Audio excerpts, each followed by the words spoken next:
Wisconsin Broadcasters Association Hall of Famer Bob Berry ruled Milwaukee's airwaves in the 60s and 70s. He spoke with countless musicians and celebrities over the years.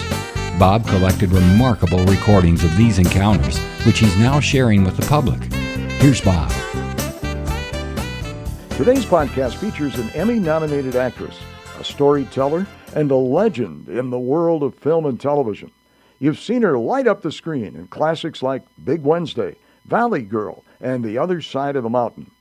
She will discuss a serious illness that she has and talk about a film she had recently finished, My Wicked, Wicked Ways. And if you're interested, you'll find the movie on YouTube.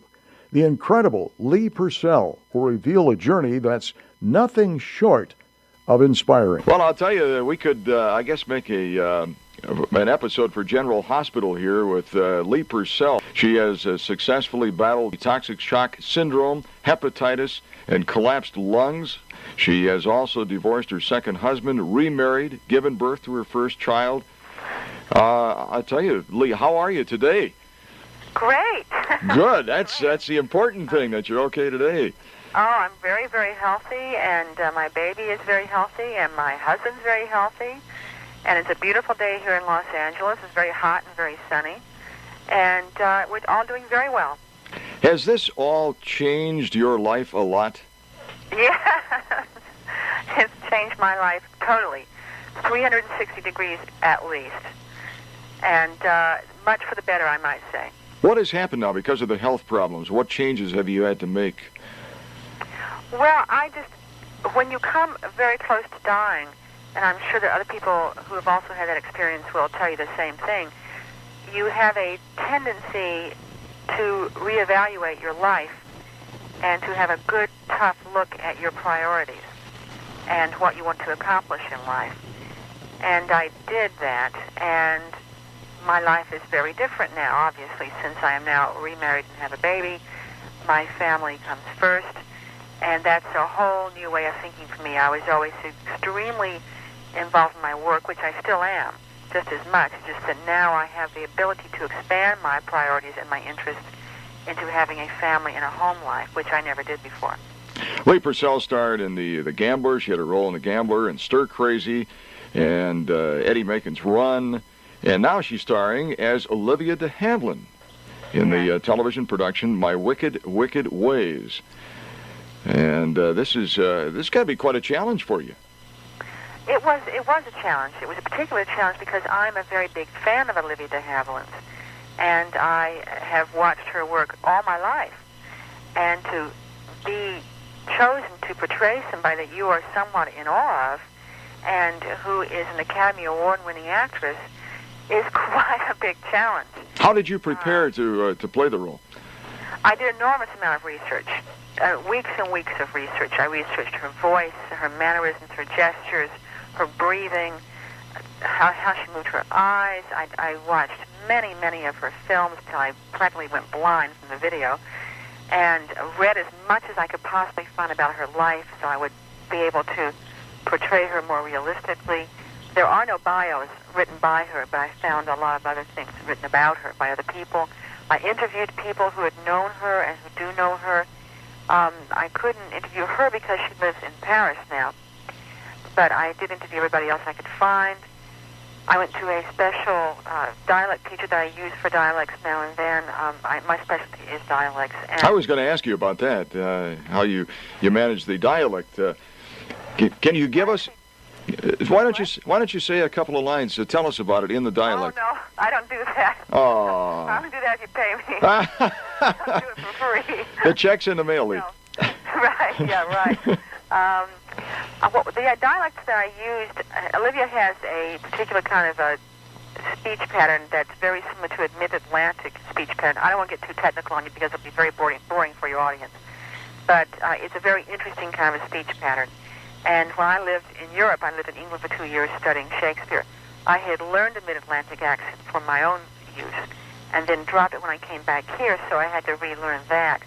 And then I also learned a British accent, or refreshed my memory of that, because I also portrayed 2 scenes of that she did in 2 different films, one Charge of the Light Brigade and one Captain Blood, which she did in the late 30s.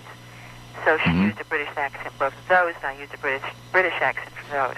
Gee. And that was very intriguing. It took me several weeks. I would just go around the house talking to myself all day long and listening to my tapes and going to my teacher. Wow. That was a lot of fun. Yeah, I get pretty involved there. Yeah, very involved.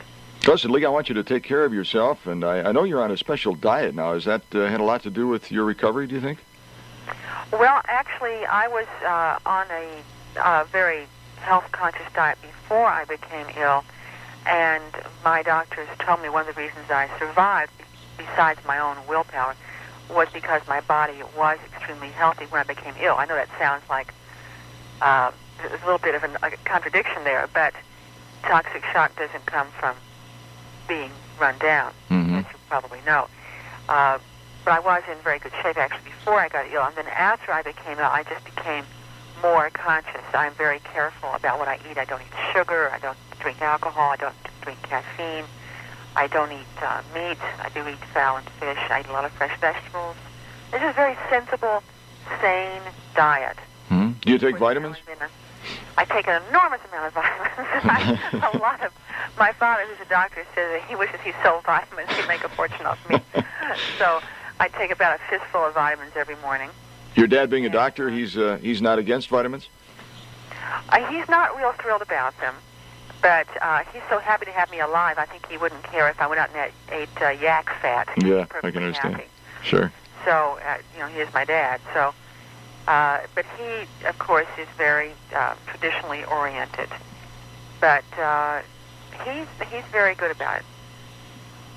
How involved is the toxic shock syndrome? I mean, what does that do to you? What do you have to go through? Well, it's supposed to kill you, but it didn't. About 25% of people that get it up till recently were dying. I think that they've improved that statistic now. It's a disease that strikes you very, very rapidly, and it usually strikes women who are in my age bracket, late 20s, early 30s. But it can also strike older women, men, young boys. It's a very strange disease, and it's the name of it is quite descriptive: toxic shock syndrome, because your body does go into a toxic shock, and the toxins travel very quickly to all the other organs, and they also go into shock. That's why I got the hepatitis, because my liver had gone into shock. I won't go into all the gory details because it's just too disgusting.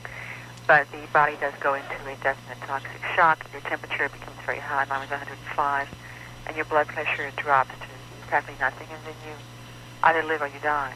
So there is no warning, though? No, there's no warning. Just happens. The only symptoms that a woman can watch for, I don't know about a man, possibly the same ones, is that there's a nausea, sometimes vomiting, and a high fever. Well, we wish you all the best of luck, Lee, with your health and your family and baby. I'm very healthy now. And we'll be looking for your movie, My Wicked, Wicked Ways. You'll see Lee Purcell starring as Olivia de Havilland. Thank you very much. It was nice talking to you on such short notice, too. Well, very nice talking with you. Thanks a lot. Bye-bye. Bye-bye. Bob Berry, WOKY, 9092. Thank you for listening to Bob Berry's Unearthed Interviews.